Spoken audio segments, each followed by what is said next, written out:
Donc nous allons commencer cette parole en nous levant et en lisant ensemble. En lisant ensemble dans Matthieu 4, 1 à 11.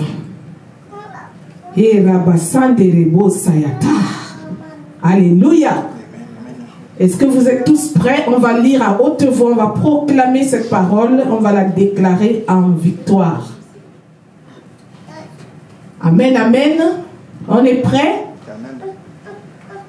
J'attends que l'attention de tout le monde soit vers ici pour qu'on procède. Amen. Amen. Bébé Aya, tu es prête? Cette parole est pour toi et elle rit, elle reçoit au nom de Jésus. Donc lisons. Alors Jésus fut emmené par l'Esprit dans le désert pour être tenté par le diable. Il y avait un but. Pour être tenté. Ça dit c'était dans le plan de Dieu. Alléluia. Après avoir jeûné 40 jours et 40 nuits, il eut faim. Je vous m'arrête pour que vous preniez bien les temps forts de la parole. Il a été amené dans le désert et là-bas il eut faim. Pense à ta faim. Pense à ce qui te manque. À ton moment de faiblesse. C'est à ce moment que les vraies choses se passent. Amen. Donc, verset 3, le tentateur s'étant approché, lui dit, « Tu es fils de Dieu, ordonne que ces pierres deviennent des pains. » Jésus répondit, « Il est écrit, l'homme ne vivra pas de pain seulement, mais de toute parole qui sort de la bouche de Dieu. » Amen. Amen. Le diable le transporta dans la ville sainte, le plaça sur le haut du temple et lui dit, « Si tu es fils de Dieu, jette-toi en bas, car il est écrit, il donnera des ordres à ses anges à ton sujet, et ils te porteront sur les mains, de peur que ton pied ne heurte contre une pierre. » Verset 7, Jésus lui dit, « Il est aussi écrit, tu ne tenteras point le Seigneur ton Dieu. » Alors, verset 8, le diable le transporte encore sur une montagne très élevée, lui montra tous les royaumes du monde et leur gloire et lui dit, « Je te donnerai toutes ces choses si tu te prosternes et m'adores. » Jésus lui dit, « Retire-toi, Satan, car il est écrit, tu adoreras le Seigneur ton Dieu et tu le serviras lui seul. Et tu le serviras lui seul. Et tu le serviras lui seul. » Verset 11. Alors seulement à ce moment-là, le diable le laissa. Et voici, des anges vinrent auprès de Jésus et le servaient. Alléluia. C'est seulement quand tu le repousses que la présence de Dieu vient à toi.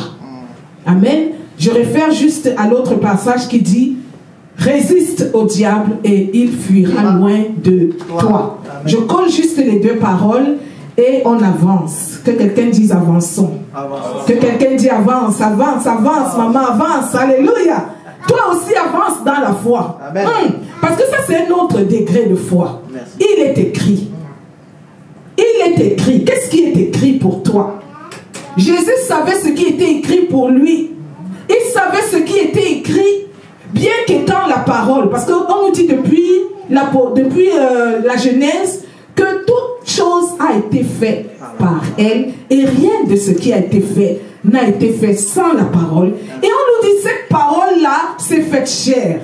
Ça veut dire la parole c'est Jésus. On avait déjà établi ce fondement dimanche passé. On ne reviendra pas. Maintenant nous sommes en train d'évoluer. Celui qui est la parole maintenant vient dire il est écrit. Alléluia. Ça veut dire que pour chacun de nous, enfants de Dieu, nous devons savoir ce qui est écrit. Amen. Donc Jésus vient nous donner une autre clé. Une autre clé de victoire. Une autre clé, comment résister au diable. Comment résister au tentateur en lui opposant ce qui est écrit. Amen.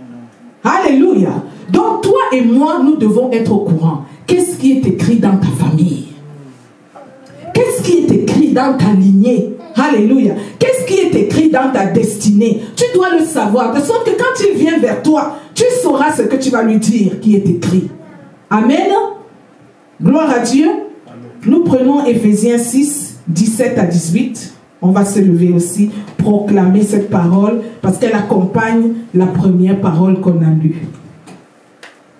Éphésiens 6, du verset 17 au verset 18, dit ceci. Prenez aussi le casque du salut. C'était l'apôtre Paul qui était en train de parler des armes du chrétien. Amen. Il dit, prenez aussi le casque du salut et l'épée du Saint-Esprit, qui est la parole de Dieu. Est-ce qu'on peut répéter? Prenez aussi le casque du salut et l'épée de l'Esprit, qui est la parole de Dieu. Une fois que vous avez pris cette épée, qu'est-ce que vous faites? Verset 18. Faites en tout temps, par l'Esprit, toutes sortes de prières et de supplications. Veillez à cela avec une entière persévérance et priez pour tous les saints. Alléluia. Est-ce qu'on peut s'asseoir? On peut s'asseoir sur la tête de nos ennemis. Alléluia. Parce que tu les domines. Assois-toi sur leur tête et règne dans les lieux élevés. Alléluia. Bien-aimés, je suis en train de vous annoncer une nouvelle. Peut-être certains ne le savent pas. La chrétienté, ou alors notre chemin avec le Seigneur est un combat. Si tu ne l'as jamais compris, comprends-le en tout cas aujourd'hui. La chrétienté n'est pas un voyage de plaisance, non. Ce n'est pas comme si tu vas en vacances te baigner dans la mer, prendre du bon temps, non. Ce chemin avec Christ, c'est un chemin de combat. Alléluia. Et ton combat a commencé le jour où tu as accepté le Seigneur dans ta vie. À partir de là, tu es entré en guerre. Que tu le veuilles ou non, tu es en guerre. Que tu veuilles te battre ou pas, l'ennemi en face de toi a un but. Et c'est le but qu'il a mené, tenter Jésus-Christ. Il sait que tu es assis sur un trône. Et son but, c'est de te détrôner. Amen. Il sait que dès le jour où tu as accepté le Seigneur, tu as été élu pour t'asseoir dans les lieux élevés. Et son but, c'est de t'enlever de ces lieux élevés et te ramener à la condition où tu étais, sinon pire. Alléluia. Et te faire rejoindre la bande de ceux qui auront brûlé en enfer avec lui. Mais aujourd'hui, nous allons lui dire, au nom de Jésus, nous frustrons ses plans. Alléluia. Au nom de Jésus, nous frustrons les plans de l'ennemi en saisissant l'épée que Jésus nous donne ce matin. Amen. Amen. Alors, nous sommes en guerre veut dire quoi? Nous devons avoir des armes. Il n'y a pas de guerre sans armes. Sinon, la guerre est déloyale. Ton ennemi est plus armé que toi. Donc, tu pars déjà, tu pars vaincu. Alléluia. Mais nous avons un Dieu qui nous a armés. Nous avons un Dieu qui nous a préparés. Nous avons un Dieu qui nous a dit, équipez-vous. Prenez les casques. Prenez ceci et cela. Et il nous donne l'arme dont nous voulons parler aujourd'hui, l'épée du Saint-Esprit. Il dit, prenez aussi le casque du salut et l'épée du Saint-Esprit. Alléluia, qui est la parole de Dieu. Quelle est cette épée? Quelle est cette épée? Parce que quand les gens lisent la parole, ils prennent des choses littéralement, disent, ah, s'il y a épée, ça veut dire que je dois avoir une épée en main. Souvenez-vous, quand on vient chercher Jésus dans le jardin de Gethsémani, au moment où Judas l'a livré aux Romains, qu'est-ce qui se passe? Simon-Pierre avait un petit couteau dans la poche. Et la Bible nous dit, il a sorti son couteau, il a coupé l'oreille d'un des soldats romains. Alléluia. Et Jésus a pris l'oreille qui avait été coupée, il a remis l'oreille en grondant Pierre, en disant, non, tu n'as pas à faire cela. Ça veut dire que notre combat n'est pas un combat de chair. Nous n'allons pas avec une épée pour décapiter l'ennemi, pour couper ses oreilles, couper ses pieds. Non, il ne s'agit pas de ça. Alléluia. Mais Jésus utilise les choses de ce monde pour nous faire comprendre les choses de son royaume. Amen. Donc l'épée dont on parle, essayons de s'appesantir quelques minutes sur l'épée. Je parlais de l'épée que Simon-Pierre avait, et ça me revient que cette épée n'est pas une longue épée. C'est pas comme si tu es dans un combat où les gens ont une longue épée qui parfois mesure 2 mètres. Non. On te parle d'une petite épée qui est comme un couteau. Alléluia. Qui est comme un poignard. Ça veut dire que cette épée-là n'est pas pour un combat de, comment dire, un combat un combat avec des ennemis. Non. Cette épée est plus défensive que pour attaquer. Amen. Gloire à Dieu. Ça veut dire que le combat auquel nous sommes appelés n'est pas un combat où Dieu nous envoie attaquer. Parce que s'il nous envoyait attaquer l'ennemi, il nous aurait donné des flèches.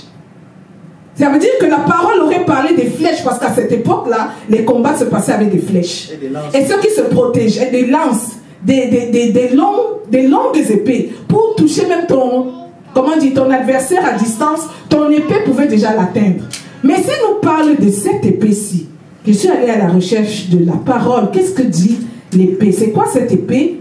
J'ai trouvé une petite analyse sur Google. On nous dit que l'épée, c'est un mot grec. Le mot qui a été utilisé dans la parole est un mot grec qui veut dire machara. Peut-être que je le prononce mal, mais il s'agit d'une épée courte qui ressemble à un poignard. Donc on dit la machara était utilisée par les soldats romains. Alléluia. C'était un petit couteau, comme un petit poignard à double tranchant. Alléluia. Qui mesurait généralement entre 20 et 24 pouces, c'est-à-dire à partir de quoi? 40 cm à peu près, si je ne me trompe pas. Amen. Donc cette pointe-là, sa pointe était tranchante et fine. Cette épée dont nous parlons, donc ce poignard, il avait un double tranchant, ça veut dire qu'il pouvait couper les deux côtés à la fois. Amen. Donc ça nous montre que Jésus utilisait les choses qui étaient usuelles dans ce temps-là pour illustrer la parole. Quand il dit sa parole est une épée à double tranchant, il parle de ce genre d'épée.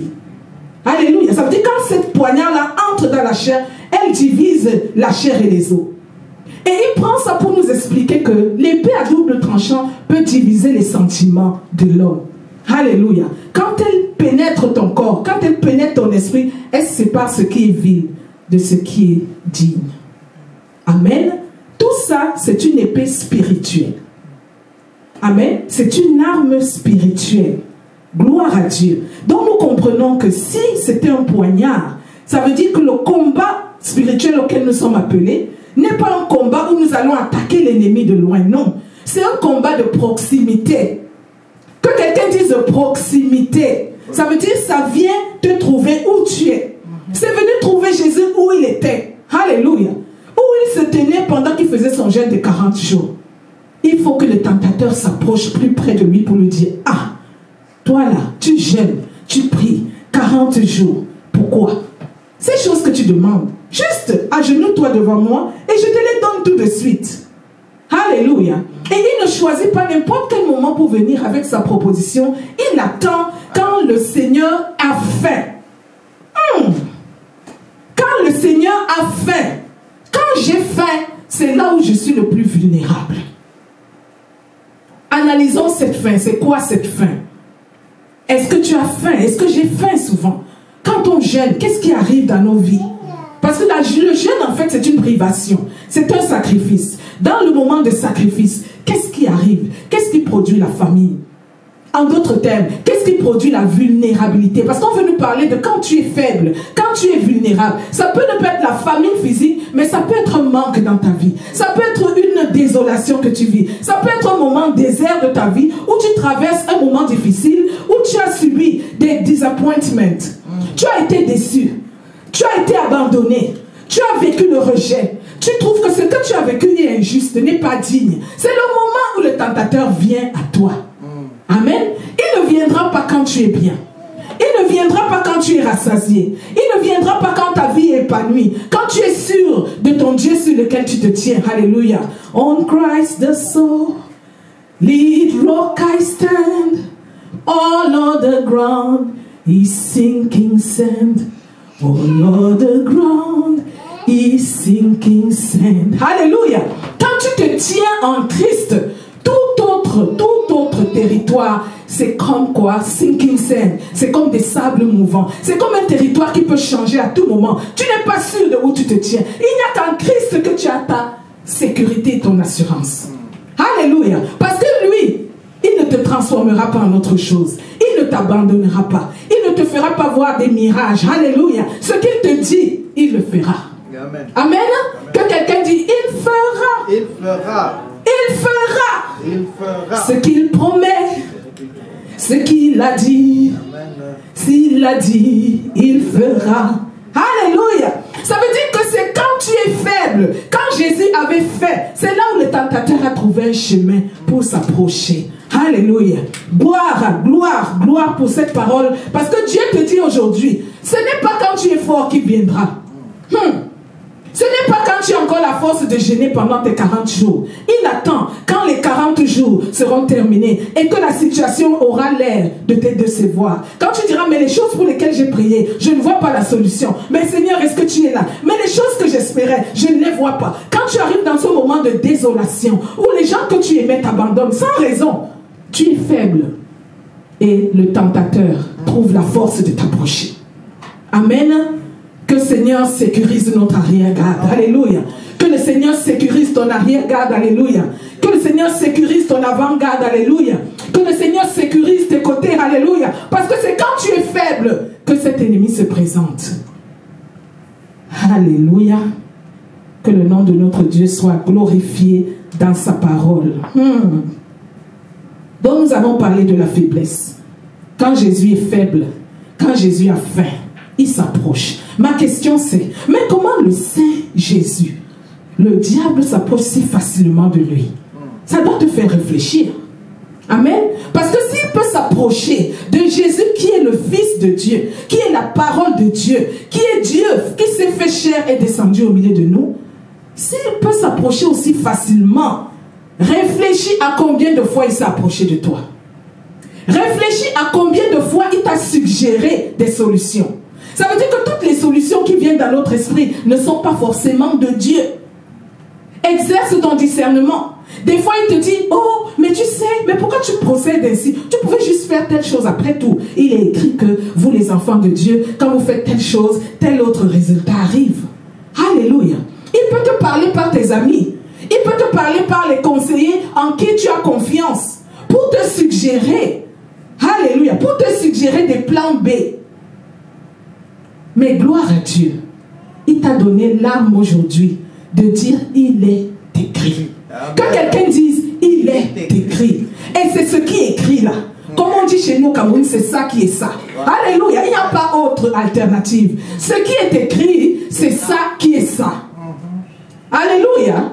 Donc quand l'ennemi vient te dire, mais écoute, au lieu de faire 10 jours, pourquoi tu n'as pas fait 5 jours et puis tu vas aller faire les autres jours quand tu auras le temps, quand tu auras, tu sais, le travail te prend beaucoup de temps, mais tu sais, tu es très occupé. C'est lui qui vient te parler, bien-aimé. Ne crois pas que c'est ta raison, ne crois pas que c'est les bons conseils des amis. Chaque fois que l'ennemi veut changer quelque chose qui est écrit dans ta vie, prends garde.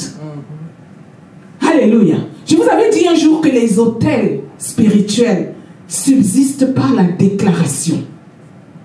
Ton autel spirituel en Dieu, c'est ta déclaration. Ce que tu lui as déclaré, je te suivrai jusqu'au bout. Quels que soient les vents, les marées, je te suivrai jusqu'au bout. Cette déclaration-là était covenant with God. Alléluia. Le jour où tu as fait cette déclaration à Dieu, que j'abandonne le monde pour t'accepter et te suivre, c'était ton alliance que tu as scellée à partir de la parole. Vous voyez la puissance de la parole. Et de la même manière, le diable, quand il vient te tenter, quand il vient t'enlever du trône où Dieu t'a mis, il amène aussi une parole. Alléluia. Mais gloire à toi, parce que Dieu nous donne d'exercer le discernement sur toutes ces paroles qu'on entend. Laquelle est écrite pour toi? Amen. Parce que le diable peut amener une parole très similaire à ce qui est écrit. N'oubliez pas, la Bible dit, il est le roi de la ruse. Il sait tordre une parole. Il sait manipuler. Prendre une chose qui est écrite et te la présenter comme il l'a présenté à Ève. Il a dit à Ève, c'est vrai qu'il est écrit que vous ne mangerez pas l'arbre défendu. Mais regarde, la vérité derrière ça, c'est parce que Dieu savait que si vous mangez, donc il t'amène une autre pensée que si tu n'es pas vigilant, before you realize it, you are down. Hallelujah. Before you realize it, you are on the floor. Before you realize it, you are already dethroned from the throne of God. Amen. Yeah. Est-ce que le peuple de Dieu peut dire Amen? Amen. Est-ce que cette parole-là, c'est ta parole aujourd'hui? Alléluia. Au nom puissant de Jésus. Donc nous sommes en train de voir le logo, le rhéma de la parole. Yes. Le logo, c'est la parole qui a été dite. Genèse dit, Alléluia. Genèse dit, au commencement était la parole. C'est ce qui est écrit dans Genèse. C'est le logo, c'est la parole écrite. Alléluia. Mais à côté du logo, il existe le rhéma. Amen. Alléluia. Et le rhéma, c'est quoi? C'est la parole révélée la Bible, ce qui est écrit, c'est ce que Dieu a dit. Il a dit, au commencement était la parole. Au commencement, la terre était informe. Tout cela que tu lis dans la Bible, c'est Dieu que tu es en train de lire. Alléluia. C'est Dieu que tu es en train de lire. C'est Dieu que tu es en train de lire. C'est Dieu que tu es en train de méditer. C'est Dieu que tu es en train de découvrir. Chaque jour que tu cherches Dieu, va lire ta Bible. Amen. Parce que les gens disent, oh, Dieu ne parle plus. Comment se fait-il? Maintenant, nous, on ne voit plus les miracles qu'on a vus avant. Les miracles du temps d'Élie. Les miracles du temps de tel. Dieu ne cessera jamais de parler. Amen. Que quelqu'un dise Amen. Si tu crois en cette parole, dis Amen. Amen. Dieu ne cessera jamais de parler. Nous avons un Dieu qui parle sans cesse. C'est nous qui ne l'écoutons pas. Amen, hein? Amen. Parce que sa Bible, c'est sa voix, c'est lui qui parle. Il parle sans cesse. Quand tu lis les écrits bibliques, tu lis la voix de Dieu qui parle, qui donne des ordonnances, qui donne des conseils, qui donne des... Alléluia, qui te donne des promesses. Donc si tu lis la Bible de Dieu, pas pour lire comme un livre d'histoire où tu passes rapidement. Si tu lis la Bible de Dieu, parce que tu crois que c'est ton héritage en tant qu'enfant de Dieu, et que tu veux retirer de cette Bible un bien pour toi, alors tu ne te contenteras pas de lire, mais tu vas la méditer nuit et jour. Amen. Alléluia. Méditer veut dire tu prends le temps de penser. Tu prends le temps de t'arrêter à chaque mot, de comprendre, de discerner pourquoi ce mot est là. Qu'est-ce que ça veut dire pour moi? Et quand tu ne comprends pas, tu prends le temps de prier. Alléluia. Que Seigneur, je n'ai pas compris du verset 5 au verset 6. Peux-tu m'expliquer? Peux-tu m'envoyer un éclairage sur ce verset? Si tu es sincère envers Dieu, le Saint-Esprit viendra te parler. Amen.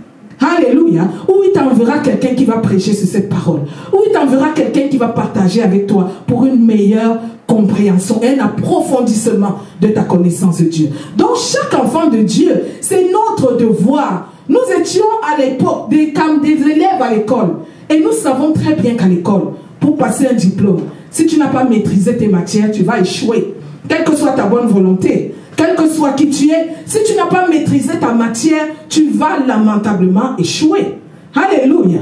Et pourquoi on pense qu'il n'y a pas l'échec dans le royaume de Dieu? Si tu ne lis pas la parole de Dieu, si tu ne connais pas les promesses de Dieu envers toi, quand le tentateur viendra, tu ne sauras pas ce qui est écrit et il va te convaincre et il va te faire échouer.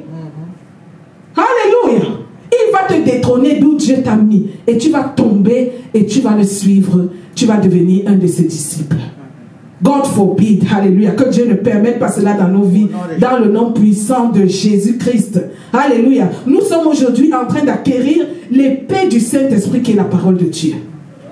Bien-aimé, tu dois quitter ce service avec l'épée dans ta main, avec l'épée dans ta bouche, avec l'épée dans ton âme, en sachant que tu es armé pour le combat. Et que tu as l'arme fatale qui va faire tomber pour de bon ton ennemi. Alléluia. Donc, qu'est-ce que nous étions en train de dire? Nous étions en train de dire que le logos, c'est un peu la parole. C'est le discours que tu lis dans la Bible. C'est les principes que tu lis dans la Bible. C'est les recommandations qui sont dans la Bible. Donc, c'est la voix de Dieu qui parle tout au long. Maintenant, à côté de ce logos, il y a ce qu'on appelle le réma de la parole de Dieu. Alléluia. Le réma, c'est ce qu'on dit dans Ephésiens 6, verset 18. Qu'est-ce qu'on dit? Et l'épée de l'esprit, qui est la parole de Dieu. Amen. Donc le réma, ça veut dire que maintenant tu prends conscience que cette parole qui est logos, qui est écrite dans la Bible, tu peux en faire ta parole. Alléluia. Tu peux en faire ton arme. Tu peux maintenant l'utiliser, la prononcer, l'activer, activer ta foi sur cette parole afin qu'elle produise un résultat tangible. Amen. Alléluia. Parce que nous sommes en train de dire l'efficacité de la parole de Dieu. En d'autres termes, c'est la tangibilité. Quelque chose qui est efficace. Tu sais qu'un médicament est efficace parce que tu l'as pris et tu es guéri. Résultat. Alléluia. Tu sais qu'une parole est efficace, une prophétie est efficace parce qu'elle s'est accomplie. Donc la parole de Dieu n'échoue jamais quand tu l'appliques selon ses principes. Alléluia. Ce n'est pas une parole qui est censée échouer. C'est une parole qui revêt la puissance de réussite. Amen. Maintenant, voyons qui l'utilise. Est-ce que tu en fais ton réma? Le réma veut dire tu l'actives. Alléluia. Tu la rends vivante. C'est ce que je veux dire en fait. Ta foi est vivante parce qu'elle est réelle et elle s'applique avec cette parole. Les deux ensemble rendent vivante. Alléluia. Rendre vivante ce qui était un logos, tu le rends réma et maintenant ce réma te produit des miracles. En d'autres termes, des résultats. Amen, amen. Amen, amen. Est-ce que j'ai bien expliqué ou bien je retourne? Le réma, c'est donc quoi? Quelqu'un peut me dire ce qu'il a compris par réma? Avant qu'on avance, juste que quelqu'un nous dise le réma, c'est quoi? Amen. L'efficacité de la parole. L'efficacité. Quelqu'un d'autre? C'est la parole révélée. La parole révélée, oui. Quelqu'un d'autre?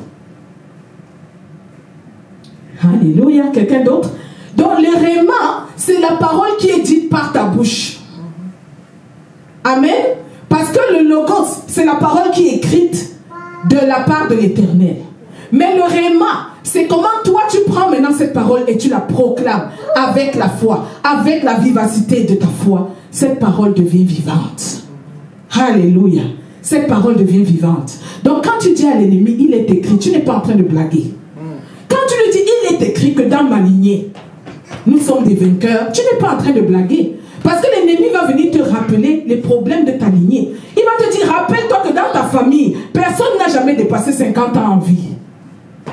Alléluia. Il va te dire, rappelle-toi que tes grands-parents, tes ancêtres avaient fait une alliance avec un autel de l'ennemi. Et cet autel disait que tous les enfants mâles de cette famille seraient enterrés avant leurs 50 ans. Ça, c'est ce qu'il te dit. Alléluia. Mais toi, tu lui dis, au nom de Jésus, il est écrit. Qu'est-ce que tu vas lui dire? Que quelqu'un me donne une parole qui va comprendre ce que je viens de dire. Quand l'ennemi vient te dire que dans ta famille, lui, il avait fait une alliance avec tes ancêtres, que dans cette famille et toute cette descendance, aucun homme mâle ne survivrait ces 50 ans. Bien-aimé, dis-moi ce que tu vas répondre. Comme Réma. J'attends quelqu'un qui va me donner une réponse tangible. Je vivrai, j'accomplirai les oracles de l'Éternel. Alléluia. Je vivrai. Non, je ne mourrai pas. Je vivrai. Je dépasserai mes 50 ans. Amen. Et j'accomplirai les merveilles de l'Éternel. Pourquoi tu le dis? Tu appuies ça sur quoi? Parce que l'Éternel t'a promis quoi? Qu'est-ce que l'Éternel t'a promis? La vie éternelle. La vie éternelle? Non, mais on parle d'abord de la vie ici-bas. Parce qu'il te dit que tu vas perdre ta vie ici-bas. Quelqu'un peut parler? Il ne faut pas que papa parle seul. Quelqu'un d'autre a quelque chose à dire? Qu'est-ce que tu vas dire pour contrer cet arrêt de mort sur ta famille? Il a prouvé sur la croix toutes les ordonnances qui condamnent. Est-ce qu'on peut applaudir? Alléluia. Donnez la gloire à l'Éternel. Voilà pourquoi il faut qu'on connaisse ce qui est écrit. Colossiens nous dit ceci. Il a cloué à la croix les ordonnances qui nous condamnaient et qui subsistaient contre toi, contre moi, contre ta famille. Jésus a cloué ces ordonnances à la croix. Il les a livrées en spectacle et il a triomphé d'elles par quoi? Par la croix. Alléluia. Donc tu as une réponse pour venir lui dire, il est écrit. Alléluia. Avec assurance, avec détermination, avec foi. C'est ta foi, ta croyance qui te donne les trésors du ciel. Alléluia. Somebody said that the currency of heaven is faith. Whatever you believe in heaven, you get it. Hallelujah. If you want to buy something in the realm of the spirit, exercise your faith and you get it. Ça veut dire quoi? Quelqu'un a dit un jour que la currency, la monnaie utilisée dans le monde spirituel, c'est la foi. Si tu veux acheter quelque chose qui procède du monde spirituel, exerce ta foi. Moi, je vais ajouter quelque chose avec la parole de Dieu. Alléluia. Si tu mets ta foi sur la parole de Dieu et que tu la prononces, tu la déclares, tu rends cette chose vivante. Est-ce qu'on peut donner la gloire à notre Seigneur? L'épée du Saint-Esprit qui est la parole de Dieu. Il dit, quand vous avez cette épée, faites en tout temps par l'Esprit, pas par ta chair, pas par ta connaissance, par l'Esprit de Dieu, toutes sortes de prières. Et voilà pourquoi vous entendez les modérateurs de Eastwind venir ici chaque fois dire, venez à la prière de 6 h du matin. Pourquoi? Parce que nous voyons des miracles. Pas parce que nous sommes spéciaux, Pas parce que ce qu'on fait est spécial, mais simplement parce que c'est un moment où nous exerçons notre foi et nous la mettons en accord avec la parole de Dieu. Et nous voyons depuis un moment des miracles. Presque toutes les prières qu'on a levées sur cet autel de prière sont exaucées. Amen. Pas parce que nous sommes mieux que d'autres, pas parce que nous sommes, je ne sais pas moi, des grands prophètes, non, mais parce que le principe de la parole de Dieu qui devient le Réma est établi dans ce groupe. Alléluia. Est-ce qu'on peut acclamer le Seigneur pour cela? Parce que c'est vraiment une révélation que Dieu nous a donnée en début d'année. On a commencé comme un jeu et maintenant la flamme a pris et plus personne n'a envie de manquer ce moment de prière. Donc j'invite ceux qui ne sont pas encore, j'en profite, je fais une digression, ceux qui sont en ligne et qui peuvent se joindre à nous à 6 h du matin, contactez-nous par notre messenger, contactez-nous, envoyez des messages par WhatsApp, whatever you can, tout nous atteint pour nous dire que vous voulez prendre part à ce moment de prière. Alléluia, gloire à Dieu. Gloire à Dieu. Donc, il est écrit. Nous sommes en train de dire, il est écrit. Rappelle-toi, il est écrit. Il est écrit sur ta destinée. Alléluia. Quand tu te retournes et que tu vois que dans ta famille, tout le monde devient des gens voleurs, des gens qui ont une vie qui ne correspond pas à ce que le Seigneur a. Tu regardes dans ta maison, tu vois que les enfants se dispersent dans des choses qui ne sont pas de Dieu. Tu peux très bien te lever et déclarer qu'il est écrit, moi et ma maison, nous servirons l'Éternel. Alléluia. Tu peux le déclarer parce que c'est à toi de choisir dans la parole de Dieu ce qui t'appartient. Amen. Amen. Il y a des paroles qui étaient destinées au peuple d'Israël. Il y a des paroles qui étaient destinées pour quelqu'un de spécifique. Mais il y a des paroles que tout chrétien peut s'approprier. Alléluia. Ce sont des promesses.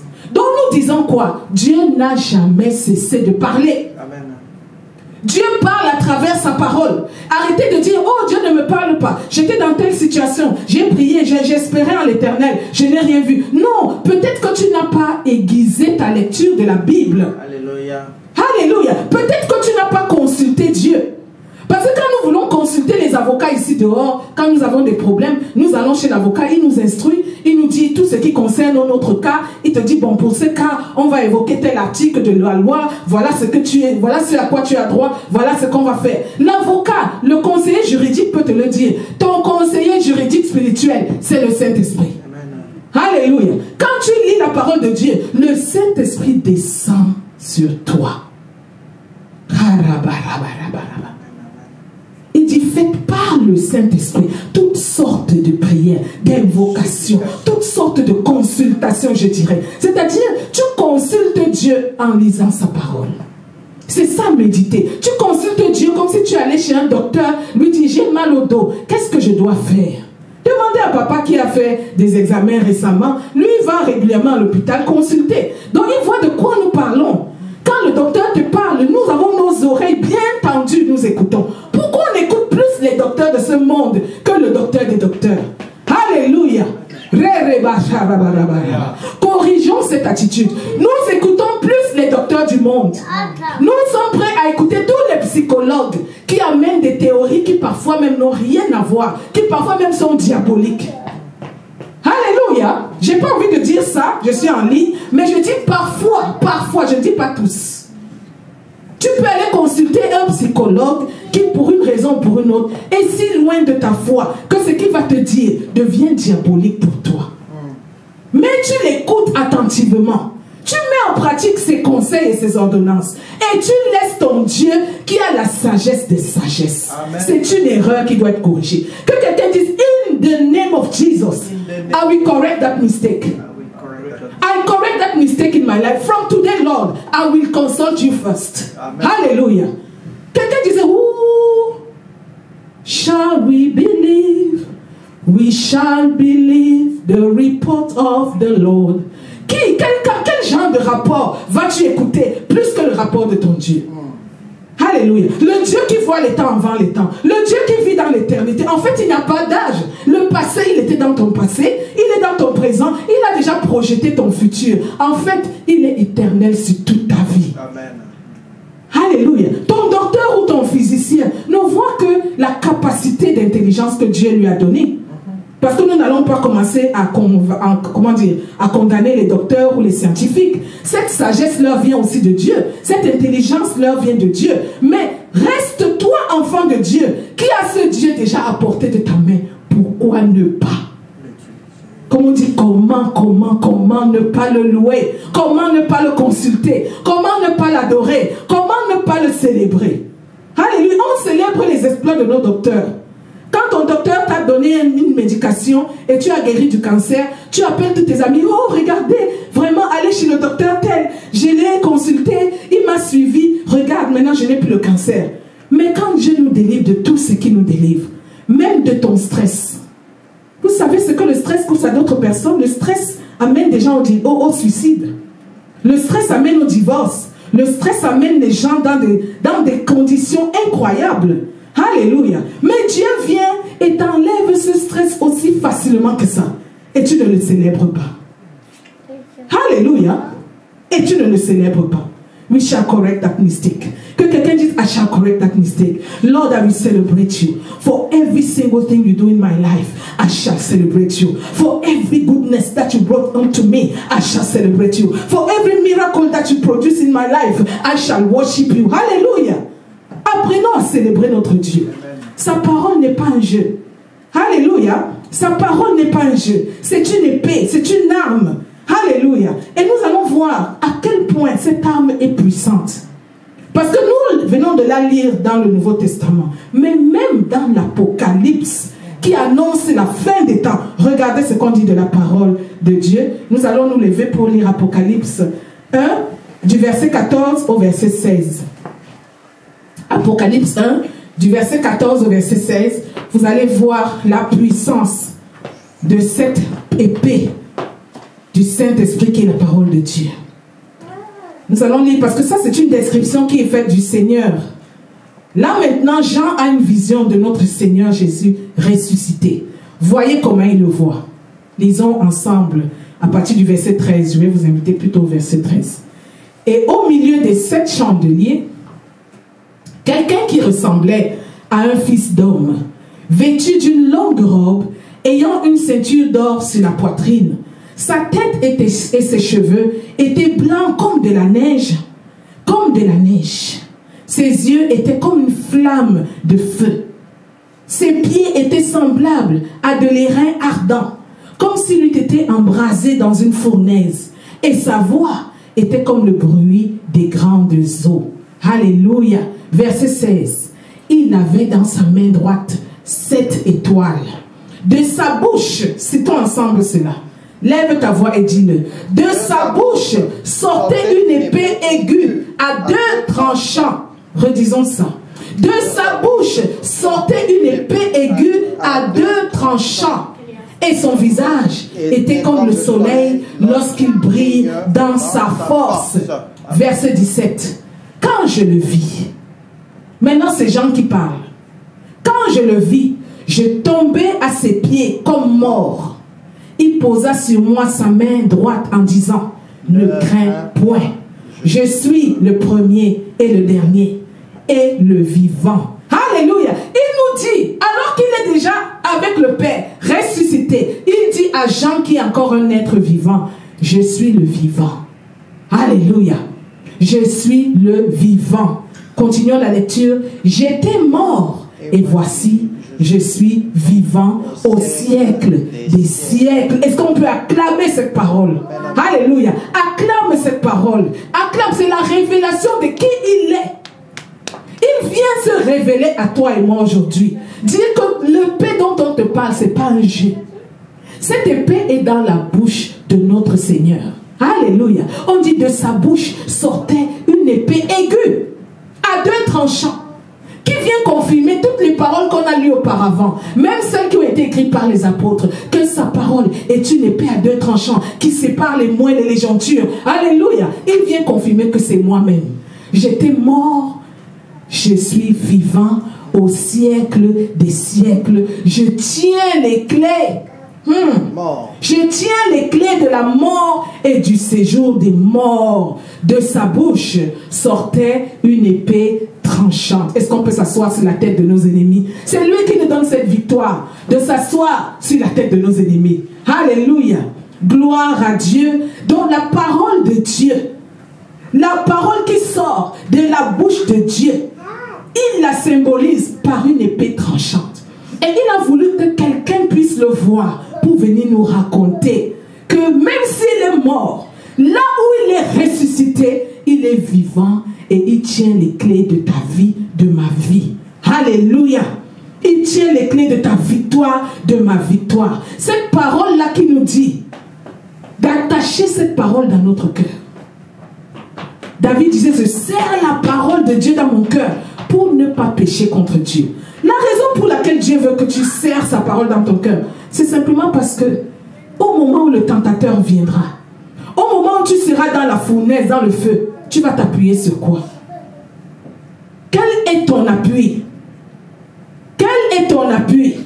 Mais quelqu'un a chanté, on Christ, the solid rock I stand, all of the ground is sinking sand.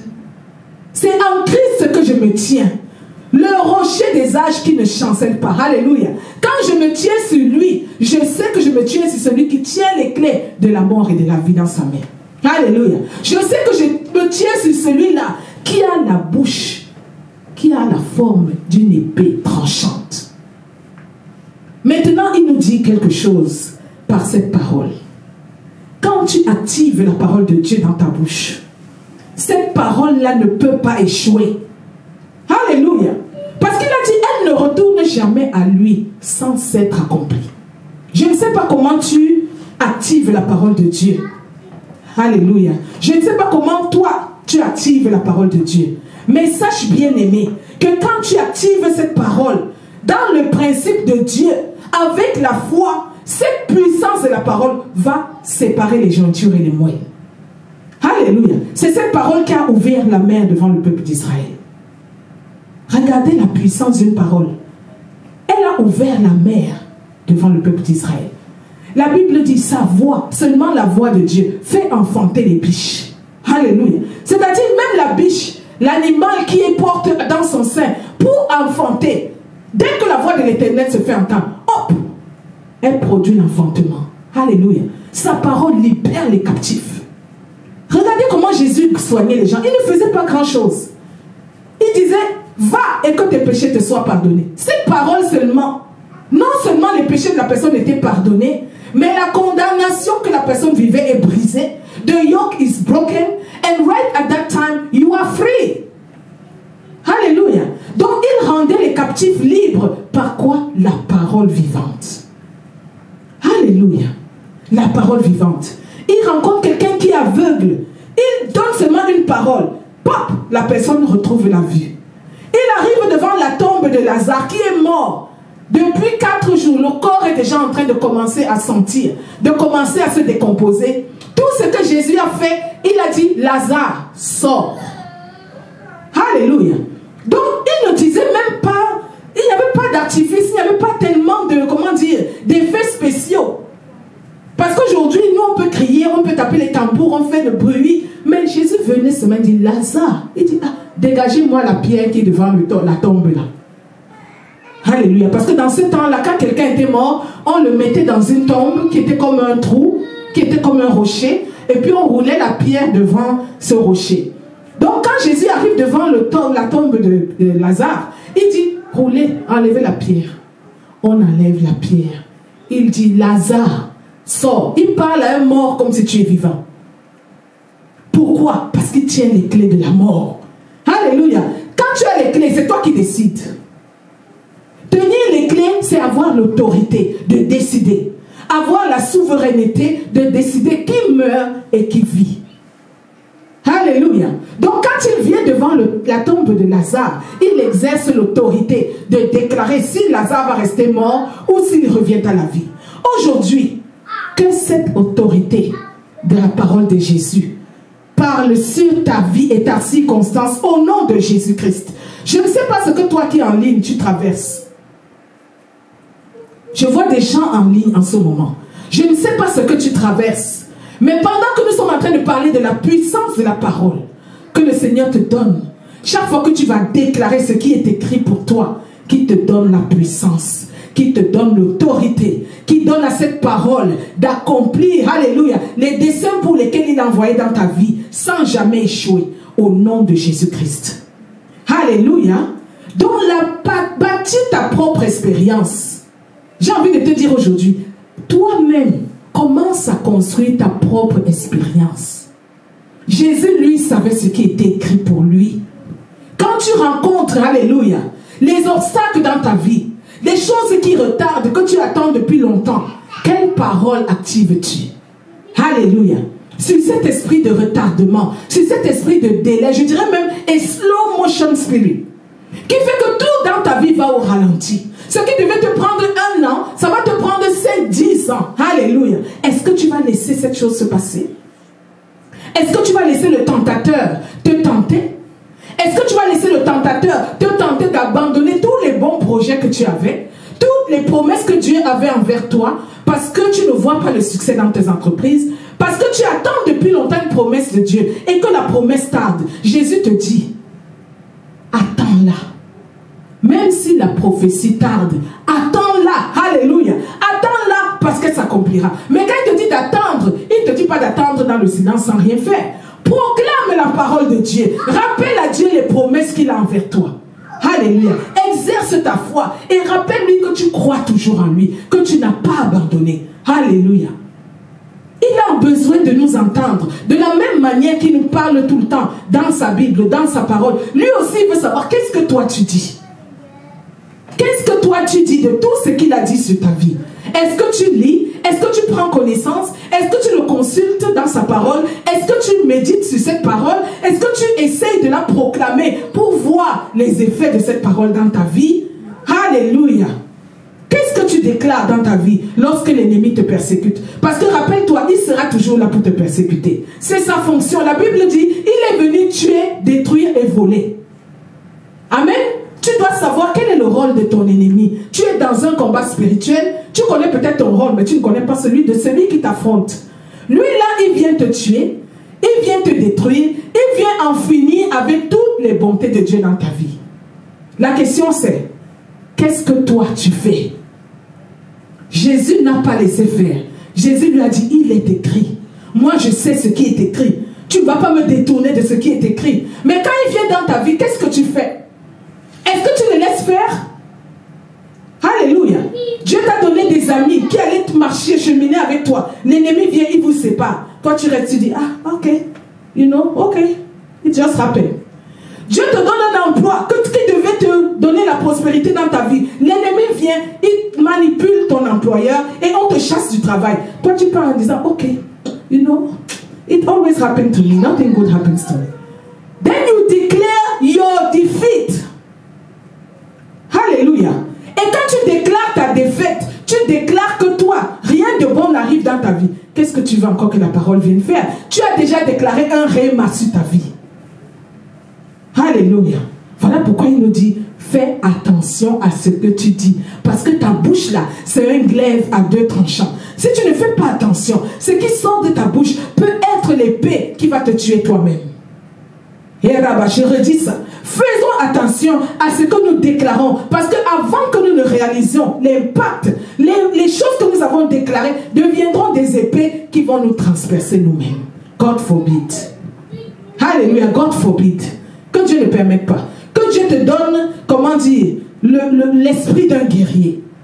Que Dieu te fasse comprendre que tu es en guerre. Que les choses qui quittent ta vie parfois, oui, ça peut être la volonté de Dieu, mais très souvent, c'est la volonté de l'ennemi. Alléluia. Les bonnes choses que Dieu a amenées dans ta vie et qui sont sorties de ta vie, ne prends pas tout comme, oh, it just happened. No, nothing just happened.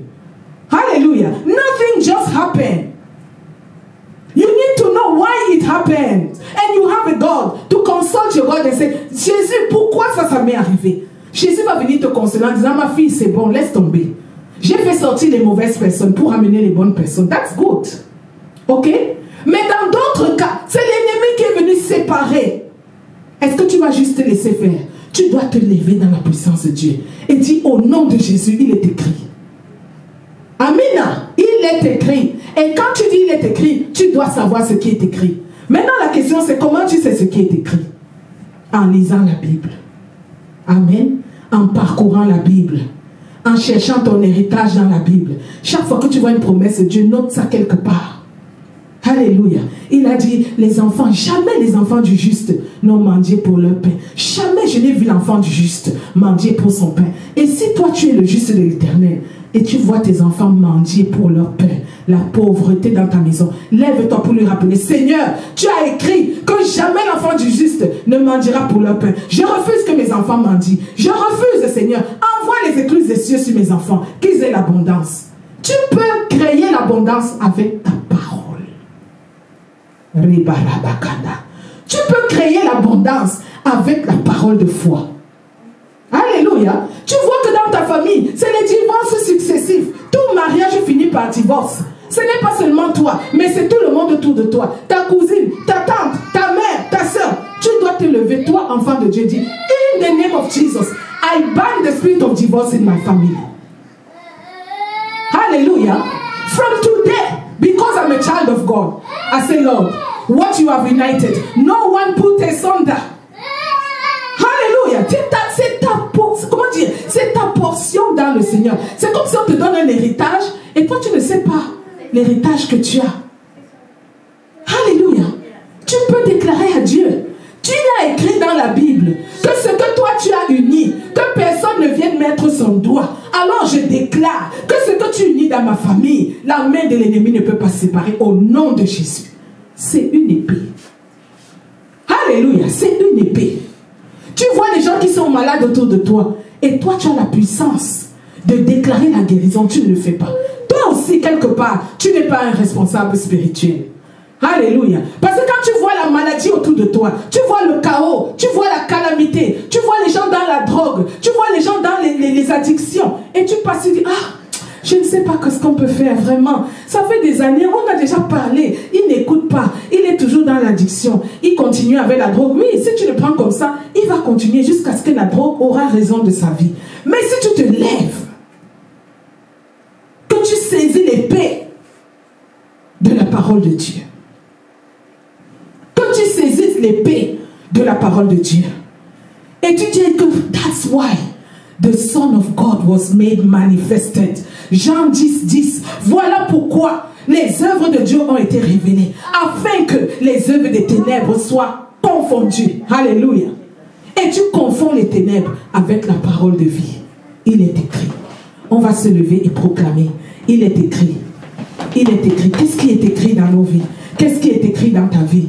Qu'est-ce qui est écrit dans ta destinée? Quelles sont tes promesses que Dieu t'a faites? Quelles sont tes promesses dans l'éternité de Dieu? Quelles sont tes promesses? Alléluia. La femme stérile qui entend ce message, il est écrit. Alléluia. La stérile enfantera. Alléluia. Alors si tu es stérile jusqu'aujourd'hui, tu n'as pas encore enfanté. Rappelle-toi, le Dieu de Sarah, c'est ton Dieu. Rappelle-toi, le Dieu d'Élisabeth qui a enfanté dans un âge avancé est ton Dieu. Et déclare, il est écrit, la stérile enfantera. Alléluia. Et si tu es même enceinte et que tu as des problèmes avec ta grossesse, qu'on te présente un bébé qui va venir dans des complications, déclare la parole de Dieu qui dit, ouvrirai-je le sein maternel pour ne point laisser enfanter? Alléluia. Est-ce que je peux mettre un bébé dans le ventre d'une femme et je ne permets pas qu'elle enfante? C'est la parole de Dieu. Donc rappelle à Dieu que lui qui a mis ce bébé dans ton ventre te fera enfanter. Au nom de Jésus-Christ. Élevez les voix. Élevez la prière. Élève ta prière. Rappelle à Dieu que tu es dans une situation où tu as besoin de sa parole.